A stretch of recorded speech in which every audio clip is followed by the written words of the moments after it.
प्यारे बच्चों, मेरा नमस्कार। आज मैं इस वीडियो में आप लोगों के लिए वर्ग और घन लेके आया हूँ, जो कि सीजी बोर्ड कक्षा 8वीं अध्याय 1 से लिया गया है। आज हम पूर्ण वर्ग की पहचान टॉपिक पर चर्चा करेंगे कि हम पूर्ण वर्ग की पहचान कैसे करेंगे। ठीक है। इसके पहले कि हम अपने टॉपिक पर चर्चा करें, 2 लाइन प्रेरक पंक्ति के रूप में कि हाथ में हाथ धरे बैठे रहने से हार होती है। हाथ में हाथ धरे बैठे रहने से हार होती है। नौका पतवार से नहीं बाजुओं की ताकत से पार होती है।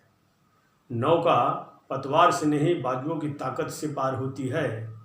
जब चलते हैं कर्मवीर धर्मवीर मेहनतशील विद्यार्थियों के कदम, तो राह देने के लिए पत्थर में भी दरार होती है। राह देने के लिए पत्थर में भी दरार होती है। इस प्रेरक पंक्ति के साथ चलिए पूर्ण वर्ग की पहचान पर चर्चा करें। तो पूर्ण वर्ग पहचान करने की 3 विधियां हैं। पहली विधि है इकाई अंक देखकर। इकाई अंक देखकर, इकाई अंक देखकर हम पूर्ण वर्ग की पहचान करेंगे। दिए गए संख्या की इकाई में यदि 2, 3, 7, 8 है तो वह कभी भी पूर्ण वर्ग नहीं होगा। ठीक है। दिए गए संख्या के इकाई अंक यदि 2, 3, 7, 8 है तो वह कभी भी पूर्ण वर्ग नहीं होगा। एग्जाम्पल के तौर पर हम देख लें, मान लीजिए 1022, 50, 63,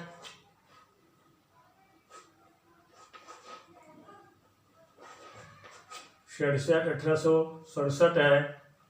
और मान लीजिए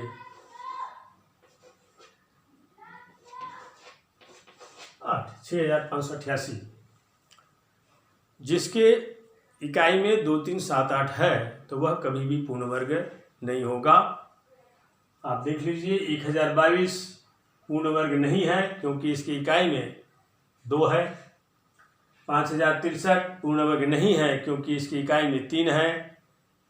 1867 पूर्ण वर्ग नहीं है क्योंकि इसकी इकाई में 7 है। 6588 पूर्ण वर्ग नहीं है क्योंकि इसकी इकाई में 8 है। अगर यह शर्त हमें मालूम रहेगा तो हम मौखिक जवाब दे सकते हैं, चाहे वह अंक कितना ही बड़ा क्यों ना हो। हमारा ध्यान केवल इकाई अंकों पर रहना चाहिए। दूसरा, शून्यों को देखकर। शून्य को देखकर, शून्य को देखकर हम पूर्ण वर्ग की पहचान कर सकते हैं। यदि दिए गए संख्या में शून्यों की संख्या विषम हो तो वह कभी भी पूर्ण वर्ग नहीं होगा। दिए गए संख्या में यदि शून्य की संख्या विषम है, विषम का तात्पर्य यदि उसके इकाई में 1 शून्य हो, या दिए गए संख्या में 1 शून्य हो, 3 शून्य हो, 5 शून्य हो, 7 शून्य हो, 9 शून्य हो, अर्थात विषम में होनी चाहिए शून्य की संख्या। अगर ऐसा है तो वह कभी भी पूर्ण वर्ग नहीं होगा। आप देख लीजिए 1000 क्या पूर्ण वर्ग है? आप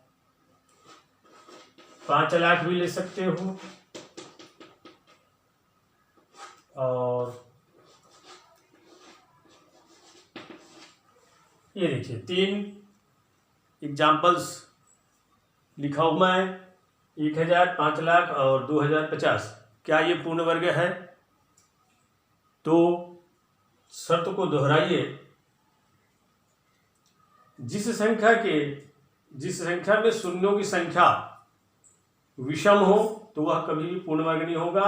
1, 2, 3 शून्य है जो कि विषम है। यहाँ पे 5 शून्य है जो कि विषम है। यहाँ पे एक शून्य है जो कि विषम है, और हम सीधे तौर पर लिख सकते हैं कि यह संख्या पूर्ण वर्ग नहीं है। ठीक है।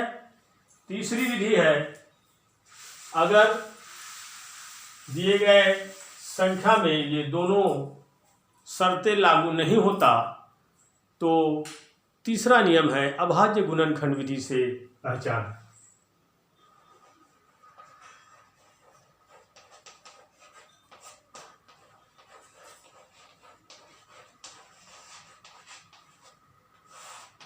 अभाज्य गुणनखंड विधि, मान लीजिए 1296 दिया गया है प्रॉब्लम सॉल्व करने के लिए, तो इसके इकाइयों को देखने से पता चलता है कि इसमें पहला शर्त भी लागू नहीं हो रहा है, जिसके इकाई में 2 3 7 8 हो तो चारों नहीं है, और शून्य भी नहीं है। तो इसकी अगर पहचान करनी है तो हमें इसका अभाज्य गुणनखंड निकालना होगा। चले निकालते हैं। 1296 इसका इकाई अंक सम संख्या है तो सम संख्या से जाएगा। 2 छके 12, 2 चौका 2 अट्ठी 16। फिर इकाई में आज सम संख्या है, फिर 2 से जाएगा, 2 तिया 6, 2 दूनी 4, 2 चौका 8। ठीक है।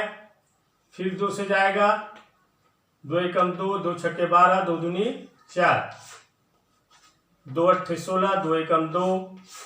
अब विषम संख्या इकाई में है तो वो 3 से जाएगा, 3 दूनी 6 और 3 सत्ती 21, 3 निया 27 और 3 तिया 9 और 3 एकम 3। ये इसके अभाज्य गुणनखंड हुआ। अब ये पूर्ण वर्ग है कि नहीं, इसके लिए हमें जोड़ी जमाना होगा भाज्य संख्याओं की। 2 गुणित 2 गुणित 2, 3 गुणित 3 गुणित 3 गुणित 3। 2 की जोड़ी जमा, यहाँ भी 2 की, यहाँ भी 3 की और ये 3 की। अर्थात अभाज्य गुणनखंडों में सभी अभाज्य संख्याओं का जोड़ी जम चुका है, अतः हम कह सकते हैं कि यह पूर्ण वर्ग है। तो आपने अभी पूर्ण वर्ग पहचानने की 3 नियम, 3 शर्तें सीखे, और इस टॉपिक को मैं यहीं पे विराम दूंगा। अगर यह वीडियो पसंद आया हो तो सब्सक्राइब जरूर कीजिएगा, ताकि मैं आपकी सेवा में निरंतर उपस्थित होता रहूं। धन्यवाद।